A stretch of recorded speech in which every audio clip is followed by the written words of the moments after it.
Yo, what up? Never mind. Hey guys, welcome back to another episode of the Unknown Hobo. As always, I'm your host, Marlon. Forever confused. I don't know what I was doing at the beginning. I was just bored. But today's topic is, why am I so sensitive? How can I stop being sensitive? How can I stop being hypersensitive? Whatever way you want to word it, you found your way here. Whether it's on Spotify, YouTube, wherever you found it. Now, here's the very funny crux of this. Generally, the people that are not aware of how sensitive they are to issues probably won't be listening to this. So one of the biggest ways to overcome being hypersensitive or overly sensitive is, well, you're here. So self-awareness is a big thing when it comes to doing any sort of changes, whether it comes with a mental aspect or anything in life in general. Being self-aware is very good. Or if someone points out something to you that makes you become self-aware. Now, when it comes to be hypersensitive, there's a few different camps that someone can fall into. So the first one is, yes, you're super sensitive, you don't act on it. One is you're super sensitive and you act on it in a passive-aggressive way, outwardly, however way. You act on these sensitive feelings and you deal with them however you want in whatever volatile way or fashion. Now, let's understand the people that, or if you're one of these people that you are very sensitive, but you don't outwardly do anything, that's fine. The cool thing about this is you already have some level of control where you don't let your emotions control you. Or at least if you're someone that shuts down, at least you're not doing something that could be counterproductive in most scenarios. Now, of course, sometimes shutting down might not be ideal in certain ones, but in majority of scenarios, if someone says something that gets you emotional or you're sensitive towards what someone says, if you just keep quiet, that's actually a pretty good thing. So if you're already at that state, perfect. So let's hit on that first, because that's the easiest one to deal with. And it also will cross over into other states or other reactions to being hypersensitive. Now, we'll use something that's super polarizing, like politics or whatever it is. People are very stuck in their ways when it comes to politics and parties and whatever it is. Me, I'm someone that loves debating or loves the process of arguments, because I go into arguments with the intent to learn something. And that's the intent.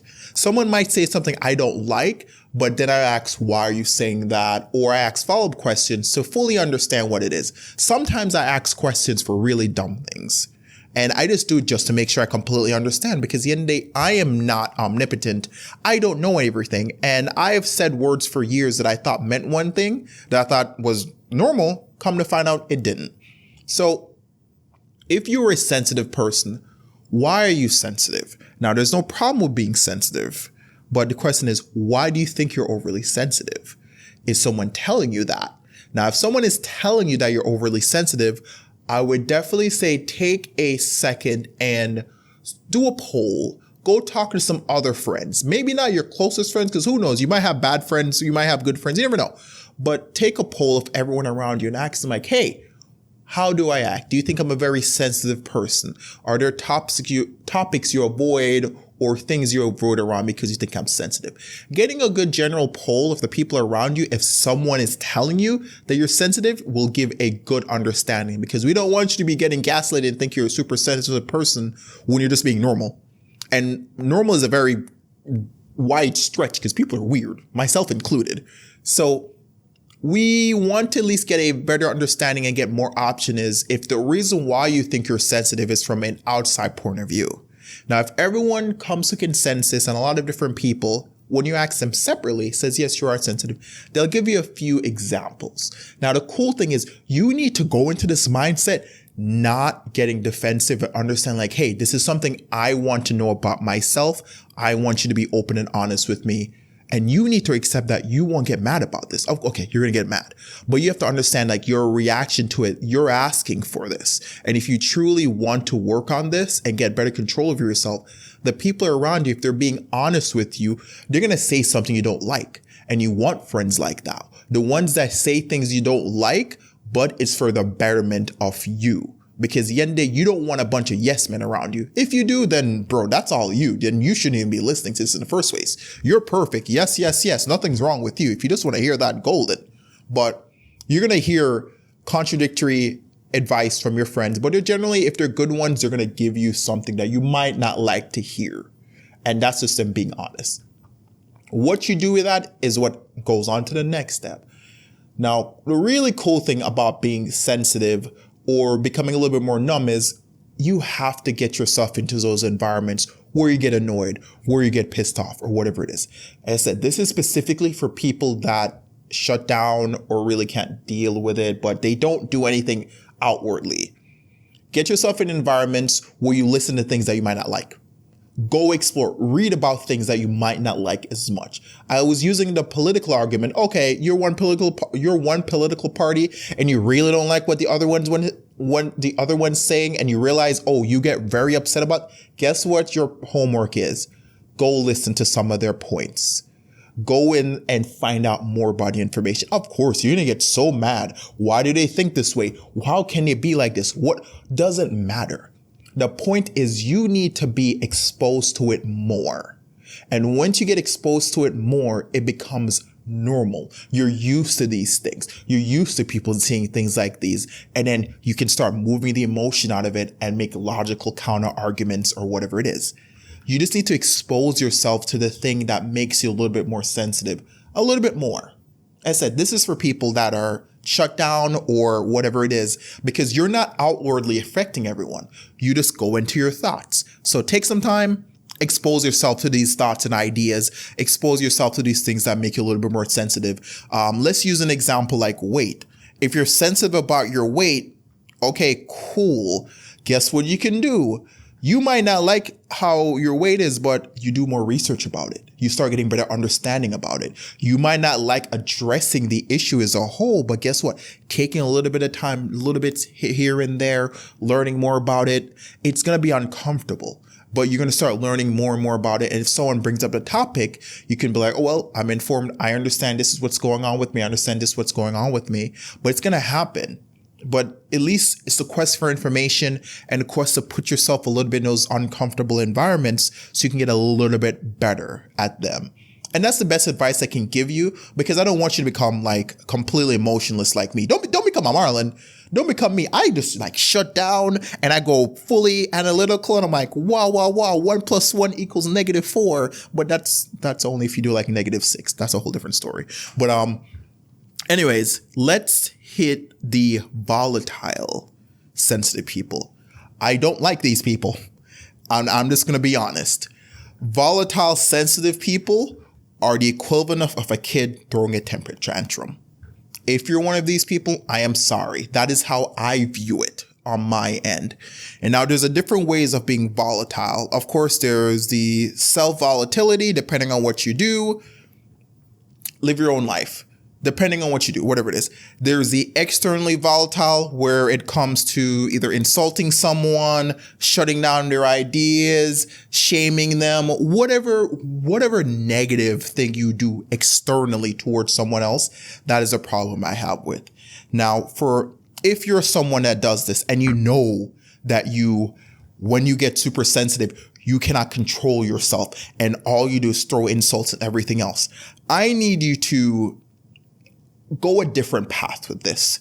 This isn't about you learning to be more sensitive. This is more going to be about you learning to respect people or respect things more. Because at the end of the day, being able to lash out at someone or whatever it may be is disrespectful, at least in my book. So if you think it's someone's, like I said, I'll use a political argument again, this scenario. Someone's on a different political party. So they're talking about something that's very, very touchy subject for you. You don't like it. And the difference from the person that shuts down, which I give them their task, which is just expose themselves to a little bit more, get more used to it so they can make a good argument. Your solution would be maybe insulting or cutting them off or whatever it is. No, that's a respect thing. No matter what, even if you don't like this person, which I know this argument's going to happen, even if you don't like this person, at least respect them at the bare minimum to let them finish their point. So you can then counteract it. And you're going to be like, well, this person's saying something that why should I respect them? Why should I respect their point? Whatever it is. That's the sensitive part. No matter what, when it comes to any sort of debate or argument, if you're going to shut the other side down instead of beating their point, you've lost. Because all you show is you do not have enough respect or manners to defeat the argument, and you're scared of defeating the argument. As I said, some people might not like this. I'm pretty biased to this for the most part, because in debate, it's annoying. You make it a point, you listen to the other person, they don't like where you're going, so they cut you off, they stop you to do whatever they can to stop it. And then they get very mad and upset. And it's like, it doesn't come to a proper resolution. So in that situation, practice listening and practicing showing respect to the other person.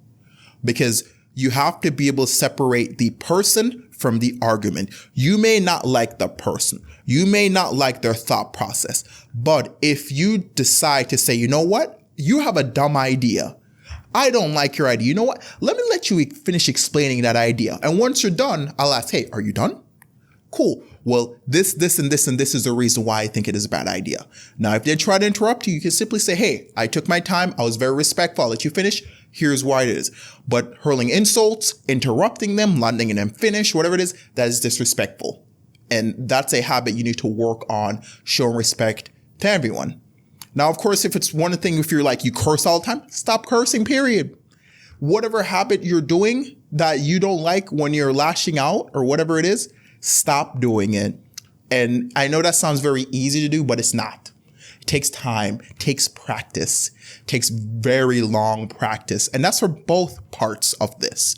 Now, when we go to the other side, even the more extreme, when if you lash out in a physical way, that is not proper and it's still a sign of respect. And people that generally lash out physically towards someone else, there's two variables for it, especially for someone like me. I'm a big black dude. Like I weigh over 200 pounds. So two variables come into play. First one for your lashing out physically is, of course, you shouldn't be hitting anyone. Actually, it's three. That makes three. The first one is you think you're safe enough to physically lash out at someone. And that is the honest truth. Like you at some subconscious level, you think it's safe for you to do that. And it's somewhat okay for you to do that. You might go against it now, but in that moment, for some reason, you think it is okay for you to do that. Because self-preservation is a big thing. If you think that you lashing out at someone would get you hurt or whatever it may be, you're not going to do it. Someone like me, normally people don't really physically lash out at me. I can't even remember the last time it's ever happened. I've seen it happen, whether it's guy versus guy talking, girl versus guy talking. I've seen it happen. It shouldn't happen. And the fact that you're thinking, like whoever this is, I'm not saying you person, listener, whoever, if you are someone that does that, you need to stop. And if you cannot deal with someone and you lashing out, I'm just going to give you the warning. Like, if that's how you deal with things, you need to talk about anger management if you're physically lashing out at people. Because eventually you're going to come across someone that is going to say something and then you're going to lash out to them. And the problem is maybe that person you might feel safe lashing out at, but there might be other people there. And that's what you don't realize. And I said, it's a very vague thing because that's a really big extremes. And I've seen that. And I like using the political one example where you see people attacking people in the streets. They do that because they think they're safe. And you never see them attack someone's bigger than them. Someone always smaller than them. And they scream at them. Same thing, do all these things. And they lash out at them. It's never someone bigger. It's always someone smaller. If it's a group, then it's a group of them. But it's all, you think you're safe for you to do that. And I would advise you not to. Because at the end of the day, the main thing I've been saying here is showing respect and anger management. And maybe not even anger management, you need to do some sort of temperament. Because that is a very big extreme where you think being in a comfortable environment, you're really sensitive. You then justify it with some sort of physical action. We don't do that here. At least not over in this side of the internet. But back to the original homework. For the people that shut down, my advice for you, do more research about the topic, whatever it is that you're sensitive about, dive into it just a little bit more. You might not want to. And honestly, most of you might not even do it like immediately. That's cool. We're not perfect, but take a little bit baby steps, because those little baby steps is going to build your tolerance to it and you become more comfortable with it. And even if you don't fully get a grasp and you're still just as sensitive or whatever it may be, at least you'll be able to respond a little bit better. For people that do outwardly actions where it's insulting people and doing out, stop. Yeah, you just learn to respect people better. Like, you want respect, you have to learn how to respect people better. Or if you know you're this way, disengage little by little, but you need to learn to respect people and understand that you shouldn't be doing that, period. I don't care how sensitive you are. Once you understand there's a base level of respect that you have to convey to everyone, no matter the scenario. Okay, no matter the scenario is very broad. No matter majority of scenarios, that's what you need to work on. For the extreme ones, my guy, it's not going to be safe all the time for you to lash out at people physically. You shouldn't be doing that if you are. And if you are, then, of course, some sort of anger management or whatever therapy, that definitely needs to come into play. But at the end of the day, this is all about self-awareness. If you are here and you're self-aware, if you're doing these things and it's problematic, big, giant step for all of you, for all different levels. Of course, there's multiple different phases of this, but this is supposed to be very short, which I've somehow gone into the world of time. But anyways, thanks for listening. And make sure you do subscribe or follow or download or ninjas or Batmans, wherever you're listening to this or watching this. But I'll see you later.